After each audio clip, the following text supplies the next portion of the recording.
All right, so in order to manage certificates, we must provide a way so users must be able to visit some kind of web page and request a certificate.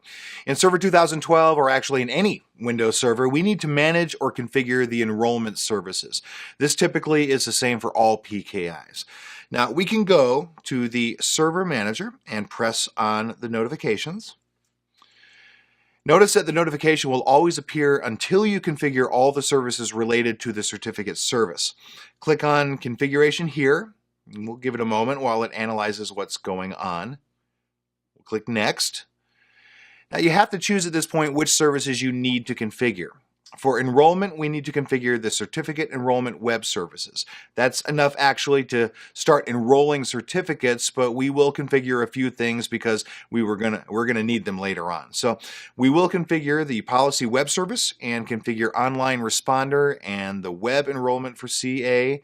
And we only have network device enrollment left. We're not going to use this, but we include it so we can check it out quickly. All right, so next we need to specify an account. All right, say this member of IIS users IURS. For that, you have to visit the Active Directory users and computers and check out the group. It is in the built-in group. Here is the group. All right, so I've already added the administrator account, as you can see. It's not recommended to add the root administrator of your domain, but for this demo, I think we're going to be fine. Now we can add the administrator, type the password, and proceed. Here is the registration authority name, the country, some information that you have to fill in. Now, filling out all this information isn't mandatory, but is preferred. All right, so here you have to choose the signature and the encryption that are to be used in the registration authority. Looks like we have a few options depending on what we need. I'm going to go ahead and proceed with Microsoft Cryptography. Here is the CA name. This is the computer holding the certificate server, the certificate authority, and click Next. So let's ask, what type of authentication do we want to use? Windows or client, username, password?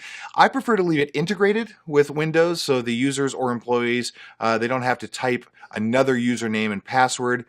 So we're going to keep it until it is Active Directory. Now, another time I have to specify the user account is for which member of IS is for the certificate enrollment web service. Again, the administrator account. Typical. All right, here we go. We're good to go. And again, the authentication type. Which server certificate? Here is our renewed certificate, so we're going to select this one and proceed and configure. This might take a few minutes, so at this point, I'm going to pause the video and come back as soon as it is done. All right, welcome back. We are ready to go. Configuration succeeded on all services, so hit close, and now you are ready to issue or make your certificates available. Now, before doing this, I want to show you something I think is pretty interesting. The certificate template. It always takes a few seconds to load. Now, we don't have only these templates. We can right-click and manage, and we will see many other templates. Now, hold this for a second. Let's check out one of these templates. Let's check out the user template. The user template you see here, it doesn't have any option or address to change. It just gives you information, and the same goes for all the other templates. Now, if you need to manage templates, you have to right-click here and then manage them. So let's, at this point, let's go back, scroll down to the users, and double-click on the properties. Now, you can see the settings of the template, but we can't change anything. Instead of editing the security, I can edit the security settings, and then I can change its settings. So, again, this isn't recommended, so what I can do is right-click the template and duplicate the template. And now I can change all the settings safely. So I'm just going to click OK right now, and well, there you go. I have a copy of the user template. Cool. Now I can change all the settings I need for this type of certificate.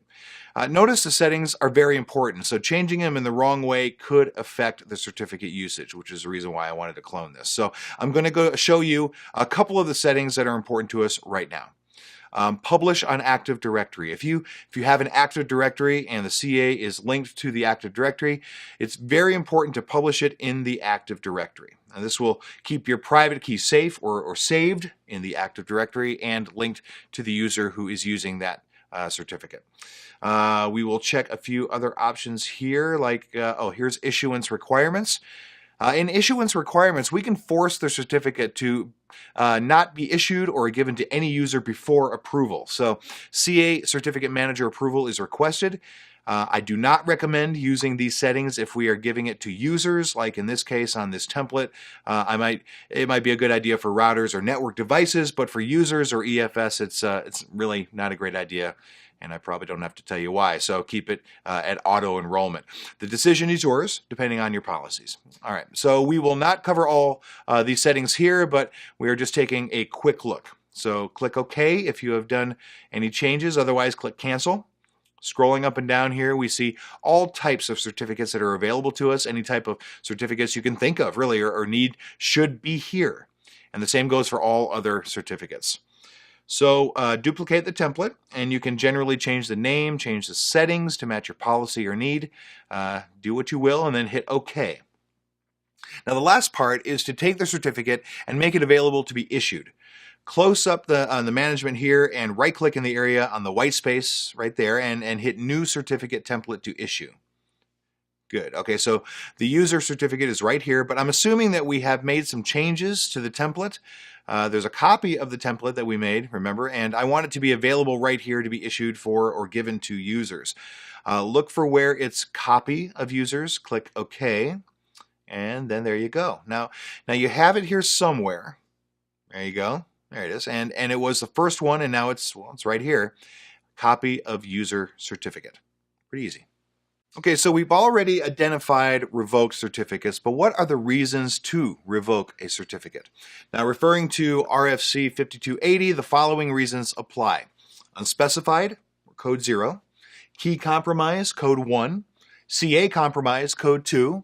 Affiliation changed, code 3. Superseded, code 4. Cessation of operation, code 5.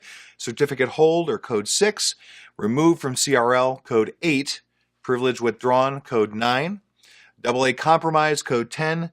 And one important note here, only in code 6, certificate hold, can the certificate be unrevoked. So we call this reinstating the certificate. In all other codes, once that certificate is revoked, it cannot be unrevoked, just in 6. So note that code 7 is not used here.